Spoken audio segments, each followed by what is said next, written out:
Lock us in, load us in, pop in that 8-track, spin the tape. Here we go.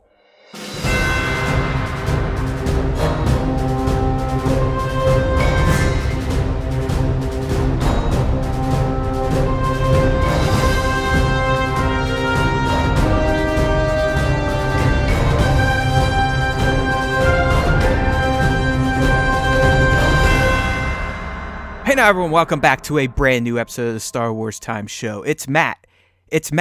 Wait, where's Nick? Nick is sick. How about that? I can rhyme. I'm a tricky dick. You guys like that, right? No. Yep, it's just Matt tonight. It's okay. It's okay that Nick's missing because this isn't our Star Wars Time Show proper. This is our little Resistance recap sideshow that we've been doing ever since the Star Wars Resistance cartoon returned from its mid-season break in January. So it's just me tonight. I know. I miss Nick too. But hopefully he's back to talk about all things Star Wars on Star Wars Time Show proper, which we usually record on Friday nights. If he's not back, we might just have to kill him. Okay, Nick? Come back, buddy. The Force wills it. You are one with the Force. The Force is with you. All right, anyways, let's get back to the topic at hand, and that is Star Wars Resistance. In particular, the 15th episode in the show's first season, which was titled The First Order Occupation, and it was a really good episode. I think Nick and I last week were talking about where is the show going to go after last week's episode, where we pretty much learned that the First Order had been playing the pirates all along. They used them to earn the praise, the favor of Doza. And we were wondering how long it would take for the First Order to kind of set up shop on the Colossus. Well, it didn't take long. In fact, it kicked off right in this episode, First Order Occupation. I mean, the title kind of gives it away. But before we get to the recap and review, I just want to talk about this episode's Easter eggs, which there were 4 of them. I wouldn't quite say they were great. They weren't really good visual Easter eggs, per se. But there's some good audible stuff in there. And again, Easter eggs are just fun. I always have a good time hunting for them. Hopefully you subscribe to us on YouTube and you already checked out the video, which I always get up on Monday, usually around noon, that breaks down all the new Easter eggs from the most recent episode of Star Wars Resistance. So anyways, let's get into the first Easter egg of the First Order Occupation. All right, so again, the First Order, they're on the Colossus. Think to A New Hope, Tatooine, Mos Eisley spaceport. You know, you got troopers all around, or even Solo, the new Solo. You got troopers around, kind of policing things. That's what life feels like on the Colossus now. So it's already happening. Anyways, a First Order trooper and his little squad mates start roughing up a citizen, asking him where his ID is. This, that, and the other thing, and he eventually finds his ID, and after he checks it, the trooper says, "Move along." All right, so if you're a Star Wars fan worth your salt, you know where that comes from. That's from Star Wars A New Hope, Episode 4, if you're counting. And it happens at Mos Eisley after the stormtroopers question Obi-Wan and Luke about the droids, this, that, and the other thing, and Obi-Wan gives them the famous, "These are not the droids you're looking for," with the old Jedi mind trick, swipe the whoosh, whoosh, the whoosh, not the droids you're whoosh, whoosh, whoosh, looking for type of stuff. And then the guy's like, "Yeah, you're right. Move along." So, like I said, a lot of these eggs, some of these eggs are audible. We do have a few visual ones. That first one there, an audible nod to A New Hope. Okay, so next up comes kind of into the episode, we got Kaz and Sonara. Kaz is helping her naturally because he loves her. You can tell. I mean, this episode, it just, the writers are like, yes, by the way, if you guys haven't figured out yet, Kaz has a major crush on Sonara, and she really doesn't reciprocate. But more on that later. So anyways, Kaz is trying to get Sonara off the Colossus because she's in deep shit. Right? She's the pirate spy. First Order turned on the pirates. They're setting up the pirates to be the bad guys all along, so obviously they're going to want the spy and pin it on her. So anyways, as he's packing her up in a cargo crate, he tells her he's going to ship her to Takodana. So that is a reference, not so much an Easter egg, but a reference to Star Wars Episode 7, The First Awakens. I'm from Sweden or something. The Force Awakens, and that is the planet where Maz had her castle set up. So that's where Han takes Rey, Finn, and BB-8 to kind of sort things out and figure out where to go from there. So that was a nice little reference to The Force Awakens in Resistance. Up next, the third one, we had 4 in total. So again, Kaz is getting Sonara off the Colossus. They find that in an escape pod bay, which is underwater, and the pod bay itself looked just like the pod bay in A New Hope, in particular on the Tantive 4, which was the ship that the Rebel blockade runner that Princess Leia was on. So if you looked at that, if you remember some of that architecture, very similar to this scene. The launch sound itself is dead on identical to the pod bays launching in A New Hope, the one that, in particular, the one that C-3PO and R2 jettisoned themselves in down to the surface of Tatooine. And really, the pod itself was very similar to the pod we saw in A New Hope. So that makes 2 A New Hope Easter eggs in this episode of Resistance. It was pretty solid. And that, last but not least, this show's been around long enough now. I mean, we're in 15 episodes. It's starting to drop its own Easter eggs into future episodes. So, in particular, this one is Sonara is escaping, floating underwater in her escape pod. She goes past the Rachna, I'm guessing is how you pronounce it, which is that big, stinky monster that was a few episodes back, the Bebo episode, that was messing with the Colossus looking for little Bebo, because I'm guessing it was its little baby. So I thought that was kind of neat that the show is already providing Easter eggs to its past episodes. So that was it. I mean, like I said, there's 4 of them. Visual-wise, nothing that great. I mean, we really haven't had a good visual Easter egg in Star Wars Resistance in the last few episodes. I'm talking like some straight-up original trilogy, prequel trilogy era stuff, nods that way. We got a few of those. In particular, Tora's room is always full of them. But, once I've spotted them out, I'm not going to relist them. So typically from here on out, we're going to have small lists like this. All right, so that wraps our Easter egg recap of this episode. Again, this is Star Wars Resistance, the Resistance recap talk on the Star Wars Time Show.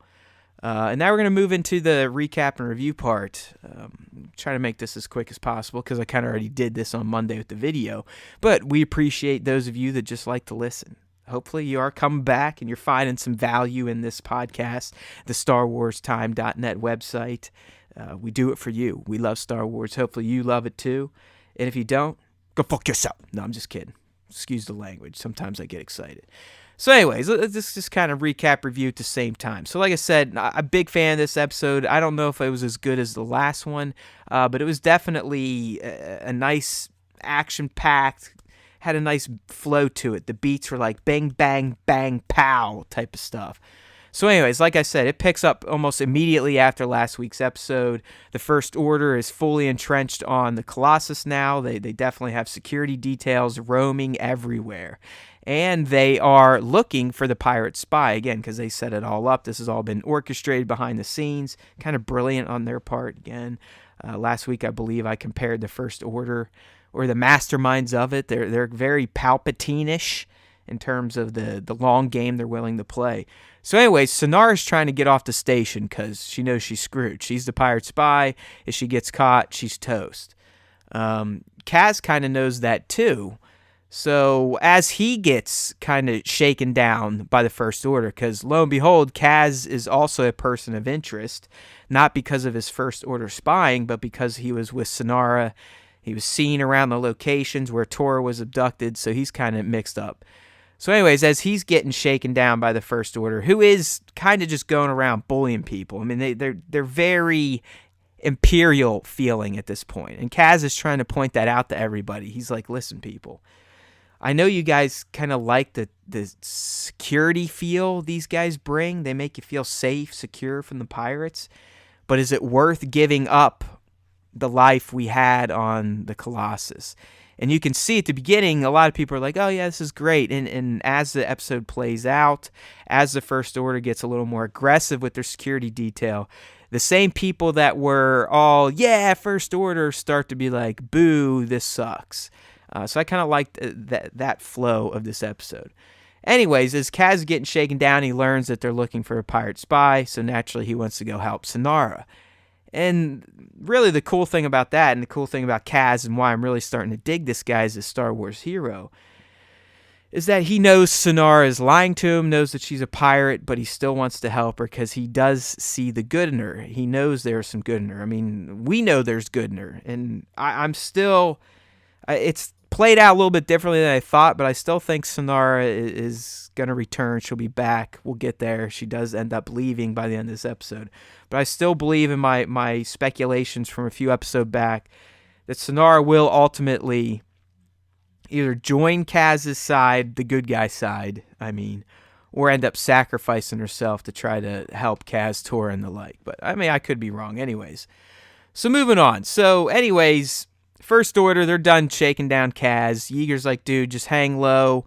We can't tell the Resistance about this yet. First Order is scanning everything. Kaz is chomping at the bit. He's like, dude, this is an occupying force. You know where this is headed. We're screwed. He wants to get the Resistance involved right away, but Yeager kind of talks him down. I still think Yeager could be a bad guy, but we'll save that for a rainy day.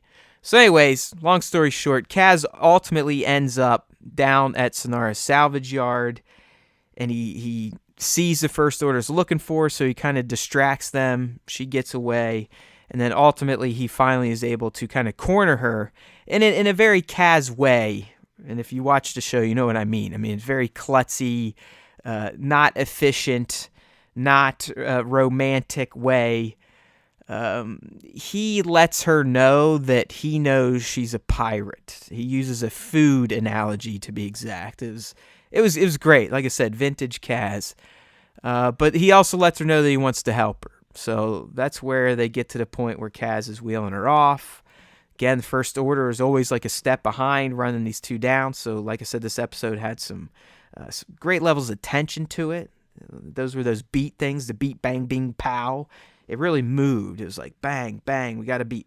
Okay, ooh, always on the run.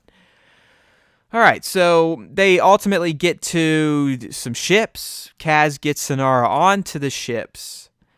But as they're leaving, BB-8 trips an alarm, so the First Order starts chasing Kaz. And Sonara is watching this from the ship she's about to escape on. Everything's going to be great for her. But deep down, she's like, I just can't let him get caught for me, see?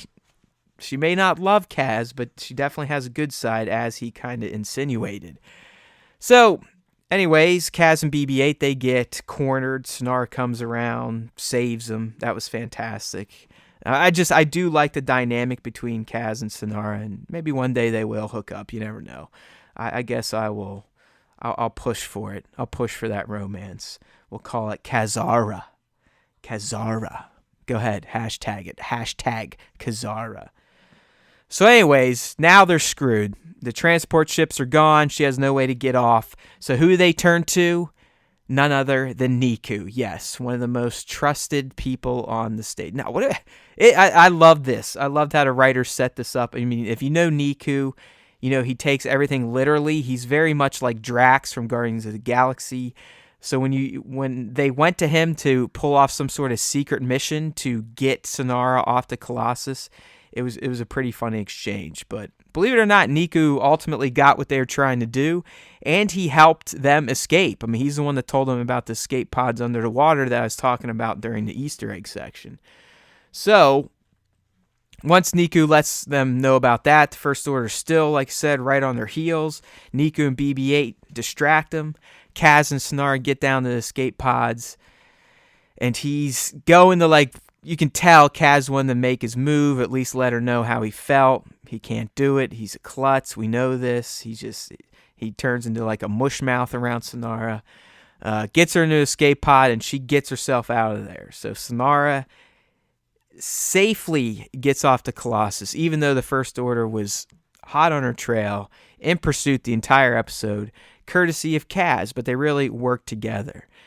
So, long story short, that's really what happens. That was the main gist of this episode, was to get Sonara off of the Colossus, but to also show us how imposing the First Order has already become on the Colossus, and how Kaz is dealing with that. So, overall, I really enjoyed the episode. I think it achieved its goals well. I love how it got right into things, and it kind of, didn't even mess around with the First Order occupation. They're in there. You can tell that they're starting to impose their will a bit. I mean, we did get one Dozacy in this episode, and he's already letting Pyre know, like, dude, this is still my command.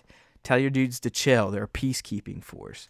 And, Pyre, being the smart ass he is, he's like, oh yeah, Doza, I know. Completely playing into Doza's ego. But like I said, I mean, the citizens at first were like, let's go, First Order, yay, no pirates, we're so safe. And then literally halfway through the episode, you can see in the background the same guy cheering them on getting arrested for curfew.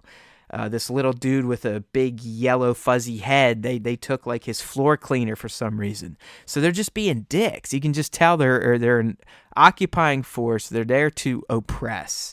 And you know where it's going to lead. So I think this episode really helped to kind of funnel things towards the eventual First Order hostile takeover, because I'm telling you, it is coming. All right, people, it's kind of a short one, but that's what happens when I don't have my wingman here. Red 2, Red 5 was not standing by tonight. We didn't even have Pete tonight. It's just me, solo, and of course the little BB-8 toy that I think talks to me at times. All right, it's been real. That's going to wrap this Resistance recap for S1E15, the First Order occupation. As always, people, you can subscribe to the Star Wars Time Show through iTunes, through Google Play, Android. We're eventually going to get it up on Stitcher. Of course, we also roll with it on our YouTube channel, youtube.com/Star Wars Time Show. Just subscribe. Let us know. Use the comments. Email us. Whatever. Get in touch. How are we doing? Do you like us? Do you care? Should we just shut up? Should we go away? Maybe not answer those last questions, but you get the idea. We want your feedback. All right. Till next time. May the Force be with you. Always.